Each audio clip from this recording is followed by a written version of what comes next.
ओं नमो भगवते वासुदेवाय।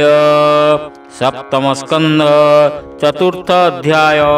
नारद उवाच शुण राजन स्थिर चित्ते कहिबु जाहा तो अग्रते हिरण्यतपेतोष होई ब्रह्मा बोलंती तांकु चाहि।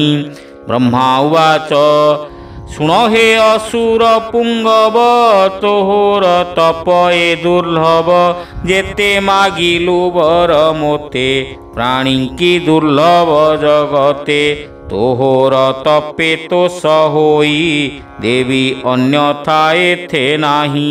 हेउ तो मनोवांछा सिद्धि एमंत कहि वेद निधि तक्षणे गले अंतर्ध्याने विजये आपणा भुवने एमंते ब्रह्मा वर पाई सुवर्णमय तनु बही विष्णु विषये क्रोध करी अनुज मरण सुमरी बळे त्रासिला दश दिश तिनि भुवन कलावश देव असुर नृप सर्व उरग गरुड़ गंधर्व सिद्धचारण विद्याधर ऋषि पितर मनुवर पिशाच यक्ष रक्ष गण भूत वेताल रुद्रगण सकल प्राणी दर्प हरि विश्व संसार वश करी दिगपालंक घरु आणी अमूल्य धन रत्नमणि स्वर्ग भुवने भोग जेते विचित्र रथ बड़ जुथे। हरि हरि बोल। सकल बळे आवरिला इंद्र भुवने विजय कला विश्वकर्मार शिल्प जही भुवने पटांतर नाही।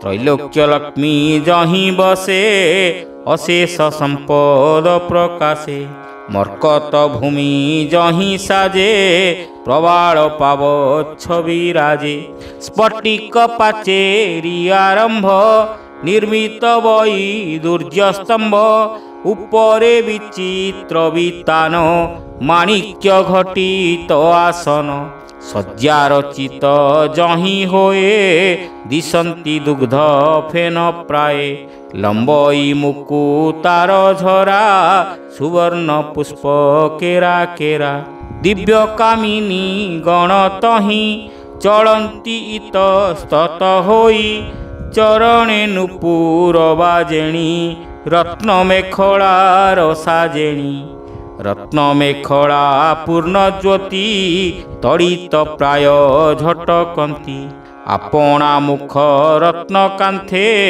हर से देखंती एकांते एमंते इंद्रर भुवने असुर बसे तो समने तिनि भुवने एक राजा देवे करंती पाद पूजा प्रचंड तेजे आज्ञा करे जमर प्राय रोष भरे। हरि हरि बोल।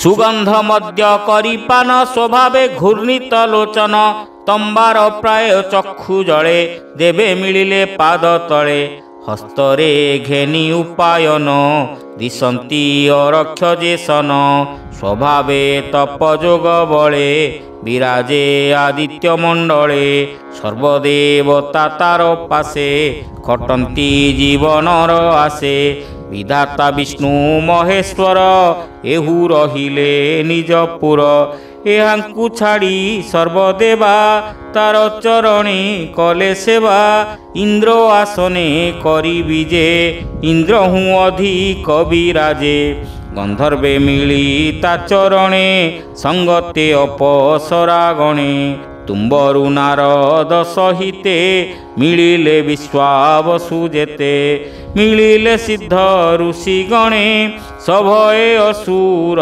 चरणे स्तुति करंती अनुक्षण गंधर्वे नृत्य गीत गान ब्राह्मण आदि चारि वर्णे अपरे जे चारि आश्रमे पूजंती पितृदेव यज्ञे तार चरणे हविर्भागे शपथ द्वीप महितले ବିନାକର୍ଷଣେ ଶସ୍ୟ ଫଳେ ମଧୁସ୍ରବନ୍ତୀ ବୃକ୍ଷପନ୍ତି ଗାବେ କଳ୍ପିତ କ୍ଷୀର ଦିଅନ୍ତି ଫୁଲ ଫଳରେ ଭୂମି ପୁରୀ ହୋଇଲା କାମଧେନୁ ସରି ଷଡ଼ ଋତୁଏ ଅନ୍ତରାଳେ ଶୁଭେ ଖଟନ୍ତି ଯେଝା କାଳେ। ହରି ହରି ବୋଲ। ସମୁଦ୍ରେ ରତ୍ନମାନ ଦିଅନ୍ତି ନଦୀଏ ଉର୍ମି ଉଛୁଳାନ୍ତି ଲବଣ ଇକ୍ଷୁସୁରାଘୃତ ଦଧି ଦୁଗ୍ଧ ଚଳେ ପୂରିତ ପର୍ବତ ଦ୍ରୋଣୀ କ୍ରୀଡ଼ା ସ୍ଥାନେ ସକଳ ଋତୁ ପୁଷ୍ପମାନେ ଦିଗପାଳଙ୍କ ଗୁଣ ଯେତେ ରହିଲେ ଅସୁର ଆୟତେ ଏମନ୍ତେ ଦଶ ଦିଗ ଜିଣି ଶପଥ ଦ୍ୱୀପେ ନୃପମଣି ସକଳ ଭୋଗ୍ୟ ଭୋଗ କଲା କେବେ ସନ୍ତୋଷ ନୋହିଲା। ହରି ହରି ବୋଲ। ବିଶେଷ ତପ ଗର୍ବ ମୋହ ସ୍ୱଭାବେ ଅଜିତ ଇନ୍ଦ୍ରିୟ ମନବାରଣେ ନିରଙ୍କୁଶ ଅତୁଷ୍ଟ ଇନ୍ଦ୍ରିୟର ବଶ ଅଜିତ ଇନ୍ଦ୍ରିୟ ସନ୍ତୋଷେ ମନବାରଣେ ନିରଙ୍କୁଶେ ଅତୁଷ୍ଟ ଇନ୍ଦ୍ରିୟର ବଳେ ଘୃତେ ଅନଳ ଯେହ୍ନେ ଜଳେ ଐଶ୍ୱର୍ଯ୍ୟ ମଦେ ମତ୍ତ ହୋଇ ଈଶ୍ୱର ବାକ୍ୟ ନ ମାନଇ ଏ ଅନ୍ତେ ବହୁ କାଳ ଗଲା ସନକ ସାପ ପ୍ରବେଶିଲା ତାହାର ଉପଦ୍ରବ ଦେଖି ତ୍ରିଦଶେ ଭୁବନ ଉପେକ୍ଷୀ ଅନ୍ୟତ୍ର ଶରଣ ନ ପାଇ ସକଳ ଦେବେ ରୁଣ୍ଡ ହୋଇ ଭାଳନ୍ତି ଏକଚିତ୍ତ ହୋଇ କାହିଁ ଲୁଚିବୁ ଆମ୍ଭେ ଯାଇ ଯେ ଦିଗେଛନ୍ତି ଚକ୍ରଧର ତହିଁକି କଲେ ନମସ୍କାର ନିର୍ମଳ ଯୋଗୀ ଜନେ ଯହିଁ ଗଲେ ପୁନରାବୃତ୍ତି ନାହିଁ ଏମନ୍ତେ ଏକ ମନେ ଭାଳି କ୍ଷୀର ସମୁଦ୍ର ତୀରେ ମିଳି ଉନିଦ୍ର ପବନ ଭୋଜନ ଡାକନ୍ତି ପ୍ରଭୁ ଭଗବାନ ଅନେକ ମତେ କରି ସ୍ତୁତି ଜଳଧି ପୁଲିନେ ଭ୍ରମନ୍ତି ମସ୍ତକେ ଦେଇ ବେନିକର ଡାକନ୍ତି ରଖ ଚକ୍ରଧର ମହାମହିମ ଭଗବାନ ପରମ ଆତ୍ମା ନିରଞ୍ଜନ ବିଶୁଦ୍ଧ ଆନନ୍ଦ ସମୂହ ନମସ୍ତେ ପ୍ରଭୁ ଦିବ୍ୟ ଦେହ ଏମନ୍ତେ ଦେବସ୍ତୁତି ଶୁଣି ଶୁଭିଲା ଅନ୍ତରିକ୍ଷ ବାଣୀ ମେଘ ଗମ୍ଭୀର ପ୍ରାୟ ସ୍ଫୁରେ ସାଧୁଜନଙ୍କ ଦୁଃଖ ହରେ ଭୟ ନ କର ଦେବଗଣ ତୁମ୍ଭର ହୋଇବ କଲ୍ୟାଣ ମୋହର ଦର୍ଶନ ଲାଭ ଅଶେଷ ସମ୍ପଦ ସମ୍ଭବ। ହରି ହରି ବୋଲ।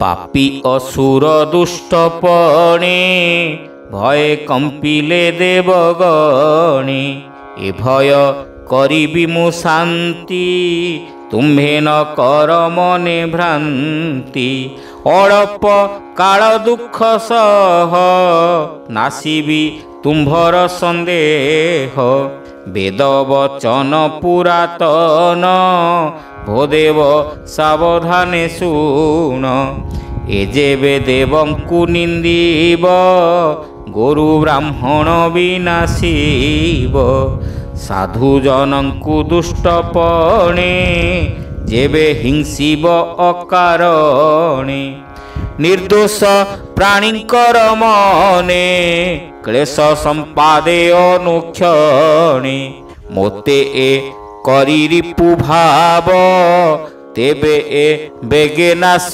ଯିବ ଏବେ ଏହାର ନିଜ ସୁତ ହୋଇବ ଗୋବିନ୍ଦ ଭକତ ସମଦରସି ସାଧୁ ଧୀର ପ୍ରହ୍ଲାଦ ନାମ ତାହାର।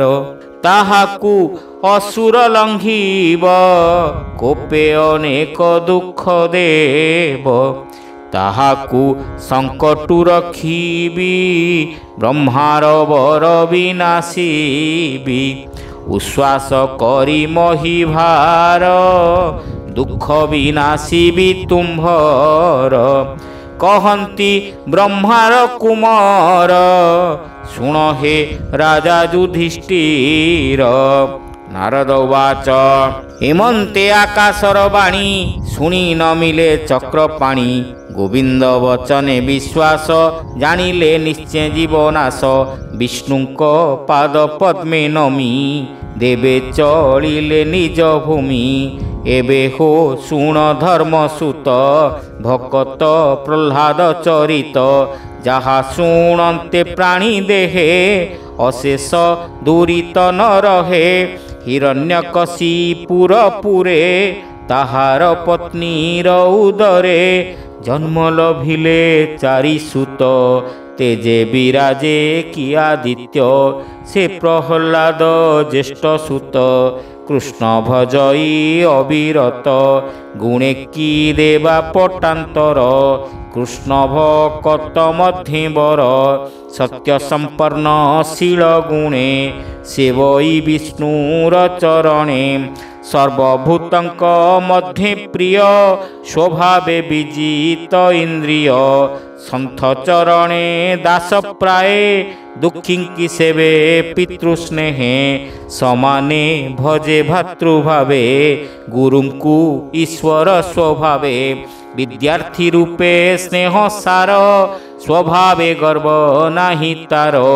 ଦୁଃଖେ ଦୁଃଖିତ ଚିତ୍ତ ନୋହେ ଜ୍ଞାନ ଗୋଚର ସର୍ବମୋହେ। ଅସୁର ବଂଶେ ଜାତ ହୋଇ ଅସୁର ଭାବ ହୃଦେ ନାହିଁ। ବିପଦେ ଧୀର ଭାବ ବହି ସମସ୍ତ ନଶ୍ୱର ଭାବଇ। ଇନ୍ଦ୍ରିୟ ବୁଦ୍ଧି ଜୟ କରି ଶାନ୍ତ ଭାବରେ ଦେହ ଧରି। ନିଶ୍ଚଳ ଦୁଷ୍ଟ ଶ୍ରୁତ ଗୁଣେ ବସ୍ତୁ ଅବସ୍ତୁ ପରିମାଣେ। ଦୁଃଖୀ ବାଳକ ପ୍ରାୟ ରହେ ସ୍ୱଭାବେ ତପ କ୍ଲେଶ ସହେ। ପ୍ରଶାନ୍ତ ଚିତ୍ତ ନିତ୍ୟ ବହେ ମଦ ମତ୍ସର ନାହିଁ ଦେହେ। ତାହାର ମହାଗୁଣ ମାନ ମୁନି କହନ୍ତି ପୁଣ ପୁଣ।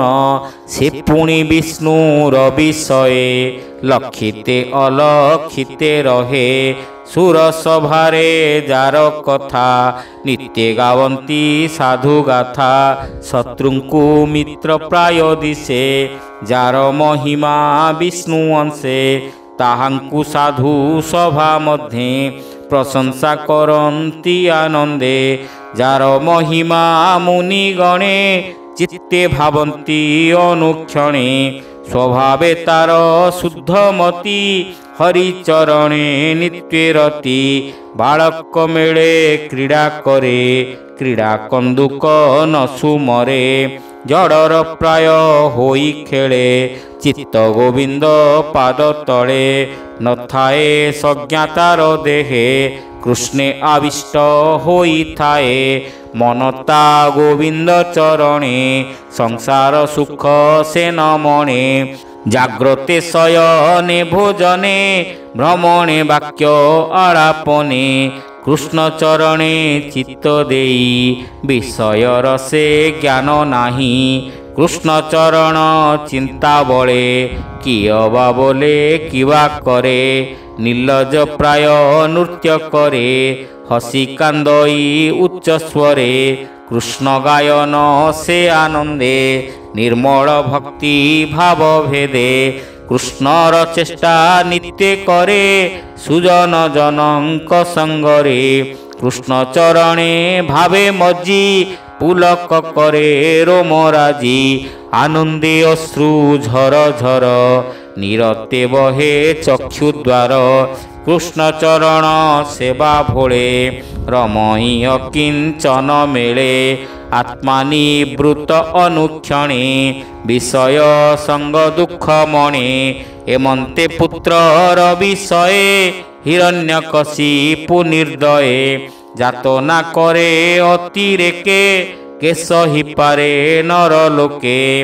ଯୁଧିଷ୍ଠିର ଉବାଚ ହେ ଦେବ ଋଷି ସତ୍ୟବ୍ରତ କହିଲ ଅଦ୍ଭୁତ ଚରିତ ନିଜ ସୁତକୁ ତାତ ଯେବେ ଦଣ୍ଡିଲା ଶତ୍ରୁଜନ ଭାବେ ସେ ଶୁଦ୍ଧ ଚେତା ପ୍ରହ୍ଲାଦ କିମ୍ପାଇଁ ଅର୍ଜିଲା ପ୍ରମାଦ କୁପୁତ୍ର ଗଣ ଯେ କରନ୍ତି ପିତାକୁ ରିପୁ ପ୍ରାୟ ଚିନ୍ତି ପୁତ୍ର କୁଶଳେ ଶିକ୍ଷା ଅର୍ଥେ ପିତା ଚିନ୍ତଇ ଦିବାରାତ୍ରେ ନିଜ ପୁତ୍ରକୁ ପିତା କେବେ ନଦଣ୍ଡେ ଅପର ସ୍ୱଭାବେ ସେ ପୁତ୍ର ପିତା ଅନୁଚର ସ୍ୱଭାବେ ଶୁଦ୍ଧ ସାଧୁ ଧୀର ଏହାକୁ କିମ୍ପା ଦୁଃଖ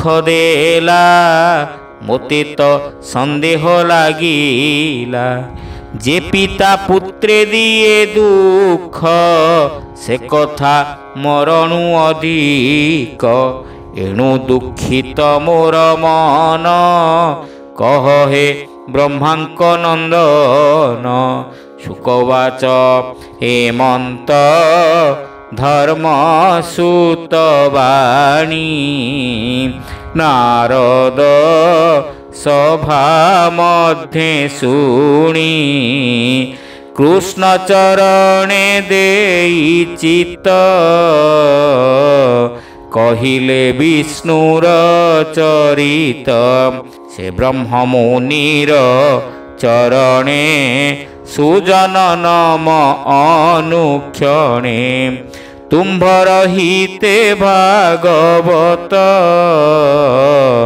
ଭାଷା ପ୍ରବନ୍ଧେ କଲି ଗୀତ ସପ୍ତମ ସ୍କନ୍ଧେ ଏହି ତତ୍ଵ କହଇ ଦାସ ଜଗନ୍ନାଥ ଭାବେ ସପ୍ତମ ସ୍କନ୍ଧେ ଏହି ତତ୍ଵ ଭାବେ କହଇ ଦାସ ଜଗନ୍ନାଥ।